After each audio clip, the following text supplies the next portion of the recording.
Hi guys, hope you are all fine. अपने अपने घरों में सब ठीक होंगे और अच्छे से तैयारी कर रहे होंगे, मुझे उम्मीद है। हमने कल exterior angle of triangle and it properties पढ़ा था। वो पहली प्रॉपर्टी जो थी वो कहती थी कि एक्सटीरियर एंगल जो होता है ट्रायंगल का वो बराबर होता है अगर हम उसके इंटीरियर यानी एक्सटीरियर एंगल के जो अपोजिट साइड पर इंटीरियर एंगल हैं उनका दोनों का सम कर दें तो उसके बराबर होता है।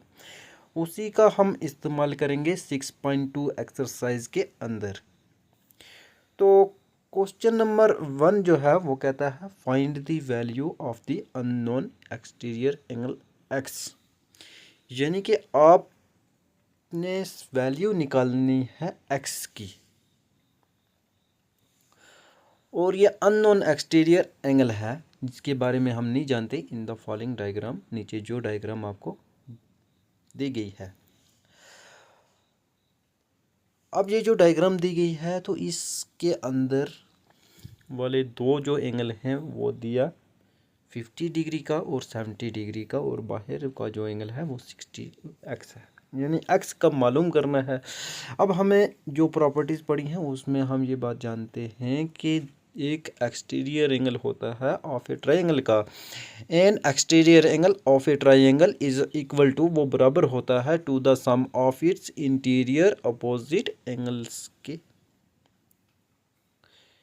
ये तो हम अच्छी तरीके से जान चुके हैं। अब हमने क्या करना है, एक्सटीरियर एंगल लेना है। तो एक्सटीरियर एंगल हमारे पास क्या है, एक्स, और वो इक्वल होता है तो equal to sum of interior opposite angles. अब इंटीरियर अपोजिट एंगल जो है एक 50 डिग्री का है और एक 70 डिग्री का है। अब हमने क्या करना है, इन दोनों का ऐड करना है यानी सम करना है, तो हमारे पास x की वैल्यू मिल जाएगी। x होगा हमारे पास, इन दोनों का सम करें 50 और 70 जो होता है 120 डिग्री के बराबर होता है। तो हमें वही x की वैल्यू निकालनी थी कि x की वैल्यू क्या है। हमें मिल गई कि x जो हमारे पास एक्सटीरियर एंगल है वो हमारे पास 120 डिग्री का होगा। अब इसी तरीके से सेकंड पार्ट में जो फिगर दी गई है, ये वाली फिगर है, इसमें भी सेम इसी तरीके से इंटीरियर एंगल दो दिए गए हैं। वन जो एंगल है वो 45 डिग्री का हो और सेकंड जो है 65 डिग्री का है। एक्सटीरियर